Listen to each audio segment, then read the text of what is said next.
When you feel tension or apprehension or fear, when you feel blame or guilt, when you're worried, when you're angry, you're not in vibrational sync with who you really are. And that's the thing that we want you to understand.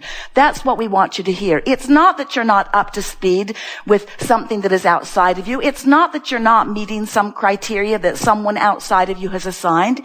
It's that you're not up to speed with you. It's because your life caused you to expand and you're not taking the expansion because you're stuck in the beating of the drum of what we lovingly like to call your version of what is itis.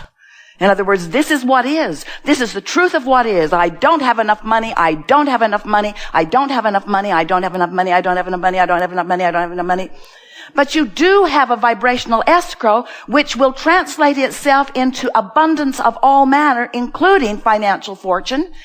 But if you are on the vibration of I don't have enough money, you're not moving into the vortex and you're not recognizing or realizing or following the trail. You're not sniffing it out. You're not rendezvousing. You're not in the right place at the right time. You're not hooking up with those that have the way. You are vibrationally out of sync with your own desire. And every time, no exceptions, that you are out of sync with your own desire, better said, out of sync with who you really are. Better said, out of sync with the larger part of you. Better said, out of sync with everything, including the larger part of you who is in your vortex. You must be a cooperative component to everything that you're asking for before it can manifest in your experience. And your awareness of what caused you to ask keeps you from being a match to what you've asked for. Do you ever find yourself so wanting to be understood by someone who doesn't understand that you just keep explaining where you're at? Maybe if I tell it one more time in a louder voice, this person will get me. And we say, give it up. Instead of trying to explain or justify or defend or rationalize, instead of trying to make things happen from outside the vortex, just let it go and focus upon something that is slight or absent of resistance. And it is our promise to you that when you're not pulling against the current of your own vortex, you'll move in easily. It's also our promise that you will move in eventually. We just don't think you should have to croak to do it. The question is not, will you join the larger part of you? The question is, will you do it willingly? And that's really what this gathering is about. We want to show you how to release your patterns of thought that are the only thing that are keeping you from what's in your vortex. We want to show you how to release beliefs that are contrary to desires. And when you release beliefs that are contrary to desires, your desires dominate and you're a vibrational match to them, and then they must manifest in your experience. There are so many practical minds today out there annoyed even at the concept of law of attraction, saying, but what about all those people who I know very well wanted this and this and this and this, and they're not getting it. So don't tell me all you have to do is identify what you want and you get it, because there are all kinds of people, they will say, especially me, who want things that I am not getting. This law of attraction stuff stinks, they will say. And we say, law of attraction is so valid and so accurate that it always gives you a perfect reflection of how you feel about every single thing. And what trips so many of you up is that you feel validated and justified in feeling the way you feel about things because you say, this is what reality is, and I've been taught to face reality. So I'm just telling the truth. I'm just telling it like it is. And we say, don't do that.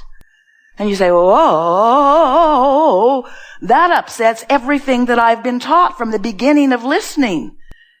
I've been taught that I'm supposed to face reality and admit to it, own up to it. And we say, if you let what is be what you give your dominant attention to, you cannot move into what you're asking for from your place of knowing what is. You have to let go of what is in order to go to what you are desiring. Now we know some of what is exactly what you want. Give your undivided attention to that. That's wonderful. But if there are things in your experience that are not as you want them to be, you've got to find a way to focus upon what it is you want. And it's so much easier than you know, because when you know what you don't want, you always know what you do want. You're just not a vibrational match to it yet, but if you will try just a little bit, you can shift your vibration. You can train yourself. You can train yourself into a higher frequency. You can train yourself into the belief of what you want. You can do it. You just have to know about frequencies. You can't set your radio dial on 6:30 a.m. and hear what's being broadcast on 98.7 FM. The frequencies have to match up. The transmission and the reception have to be on the same vibrational wavelength. So when you've been beating the drum of something that is right now in your manifested reality, a condition in your body you don't want, or a condition in your bank account that you don't want, or a situation regarding relationships that you don't want, as you focus upon it and talk about it, what you're doing without realizing it is you're practicing the vibration and making that the easy vibration to find. It's like making a little groove that you go to easily. When you think a thought, that thought is a vibration. And as it vibrates, it's attracting other things like it. And if you focus there just for a little while, you'll get a pretty strong and therefore a pretty robust vibration about that going on. And the more robust that vibration is, the more it's drawing power, until soon you'll have a manifestation. And you'll say, see, I knew I was onto something. I knew that bad thing was on its way to me, and there it is. And we say, of course, whatever is your expectation becomes your reality. We just want you to know that you have choices that you're often not exercising because we love you very much. You're lazy. And we mean that in the nicest way. So this gathering is about coming into alignment with who you really are. We've been talking about alignment for many, many years in this sort of a setting or forum. First, we said to you, when you desire something and you believe otherwise, you are splitting your energy. But when your desire and your belief are in the same place, now you're in a place where it can be manifested. We talked to you about your inner being. We talked to you about this stream that flows in the direction of who you really are. And today we are talking about this vortex of creation. We know we're hard to explain to your friends who aren't here. What went on in that meeting? Well, it's hard to explain. Well, try. Well, there's this man who calls his wife Abraham.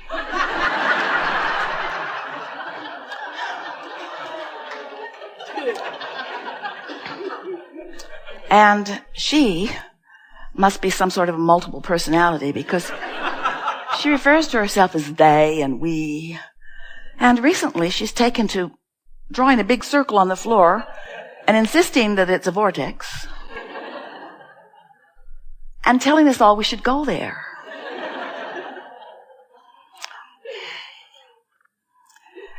We are endlessly looking for ways to help you focus on a vibration that you cannot translate through your physical senses. Your physical reality is so intoxicating to you because you see it with your eyes and hear it with your ears and smell it with your nose and taste it with your tongue and feel it. It's this tactile reality. You say it's real because I'm translating it, and so are others.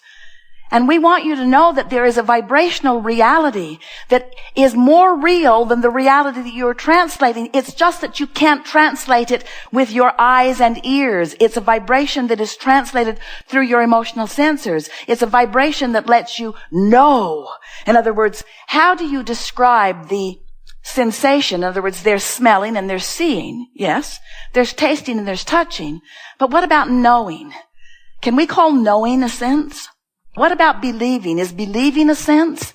Is hoping a sense? In other words, these are emotions, but don't you just love the taste of ice cream? And don't you just love the taste or the knowing of your own worthiness? Don't you just love the alignment of source? Don't you just love being tuned in, tapped in, turned on, a vibrational extension of all that you are, here focused in this body? Yes, seeing and hearing and smelling and tasting and touching and knowing and loving and fully functioning as source energy in a physical body. That's what you came for. Not one of you said, I'll go forth and I'll pinch myself off from knowing and loving. I'll pinch myself off. I'll sacrifice who I am. I'll struggle and I'll make it happen. And we say, you're getting carried away with that.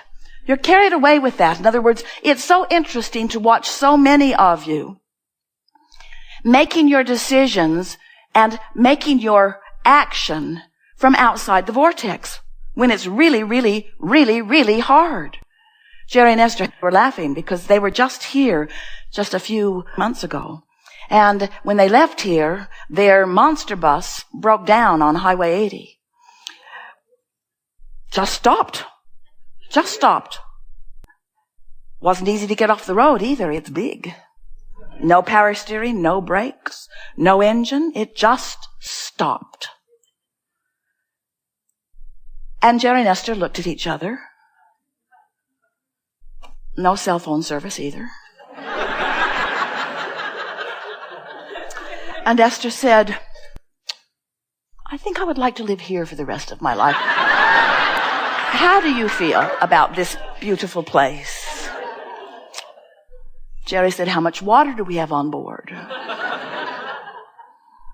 And then they began to laugh because before they were here, they were in San Antonio. And when they were in San Antonio for 9 days, Esther had a long list of things to do, and she was going to make it happen or die trying. And Jerry was in the vortex. And Esther attributed him being in the vortex to the fact that she had the list.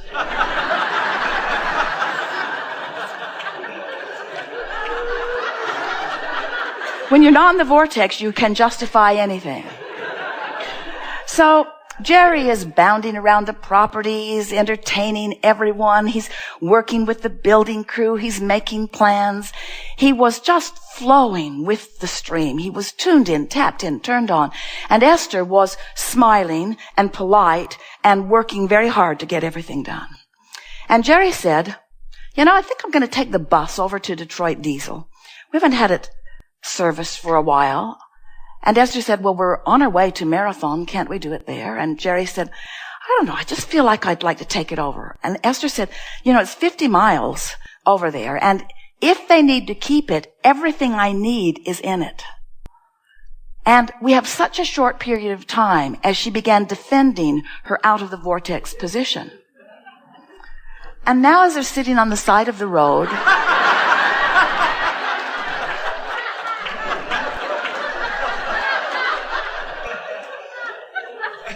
have you ever seen a 45-foot tour bus towed? It was very interesting. And it had a big hole in the big intake air. And so that's why they hadn't had much power in the mountains, and it's why they were off on the side of the road. And then Esther said to Jerry, I'm having an epiphany.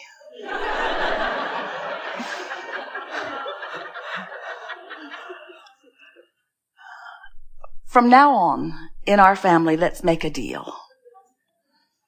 The one who's in the vortex gets to call the shots from now on.